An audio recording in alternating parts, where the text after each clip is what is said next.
వేల మందిని ప్రొఫెషనల్స్ గా మార్చిన ఇనోమాటిక్స్ తో మీరు కూడా మీ డ్రీమ్ కెరియర్ ని ఇప్పుడే స్టార్ట్ చేయండి. సినిమా గురించి మీకు ఎక్కడెక్కడ ఇబ్బందులు ఎదుర్కొన్నారు ఈ సినిమా విషయంలో?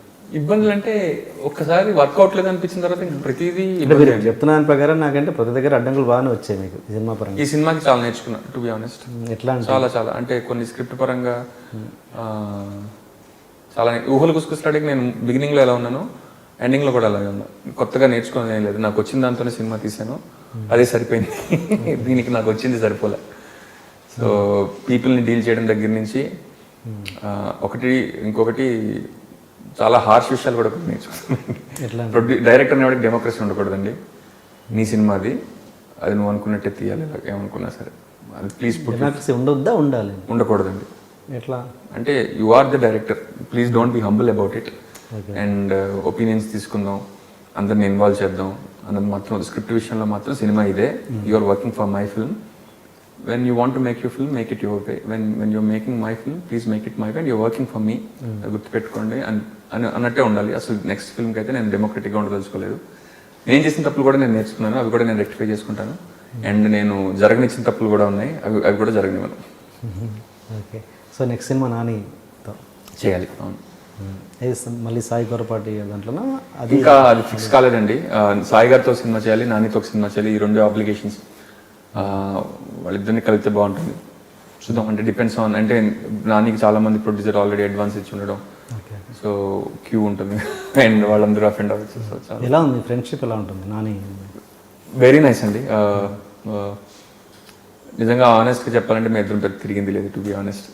వర్క్ చేసినప్పుడే మాట్లాడుకుంటాం. అండ్ కాకపోతే బిగినింగ్ మా ఇద్దరిది ఒకేసారి జరిగింది కాబట్టి అప్పుడు, అండ్ గోయింగ్ కూడా స్ట్రాంగ్ ఉంది కాబట్టి అవన్నీ గుర్తొస్తాయి. ఒకరోజు నా పుట్టినరోజు అప్పుడు మా ఇంటికి వచ్చాడు ఫస్ట్ టైం.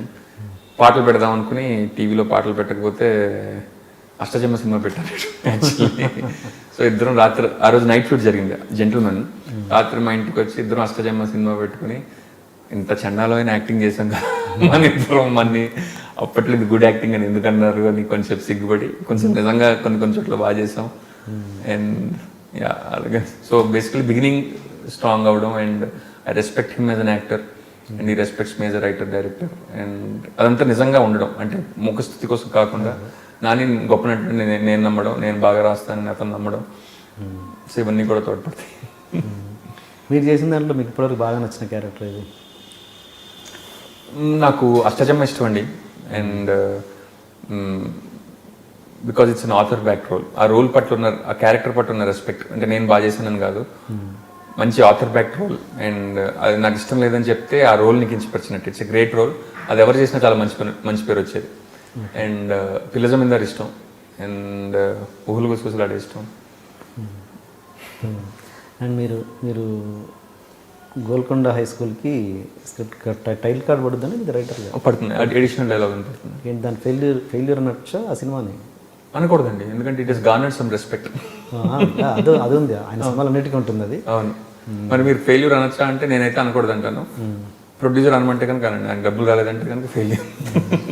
ఎక్కడ అది నోచుకోలేదు, దానికి రీజన్స్ ఏంటి?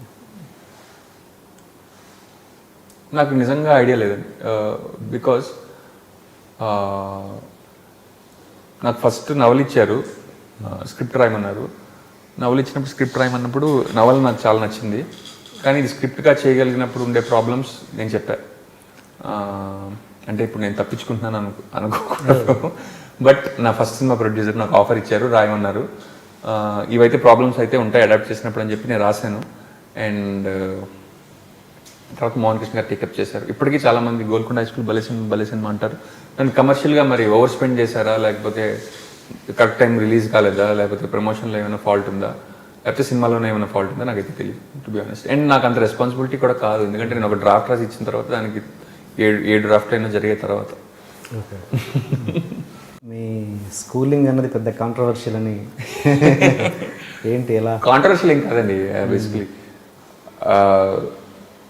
ఐఐటికి ప్రిపేర్ అవ్వాలని చెప్పి రామాయిలో చేర్పించారు. బేసిక్లీ ఫస్ట్ ఇయర్ చదివిన తర్వాత సెకండ్ ఇయర్ చదవలేదంటే వెళ్ళలేదు. అంటే ఇప్పుడు చెప్తే స్టూడెంట్స్ ఏమన్నా అమ్మో ఇది రోల్ మోడల్ కింద తీసుకొచ్చి అనుకుంటారేమో తెలియదు, కానీ బ్యాడ్ థింగ్. అలాంటి సచిన్ టెండూల్కర్ అదేగా అందరూ చదువుమనేరుగా.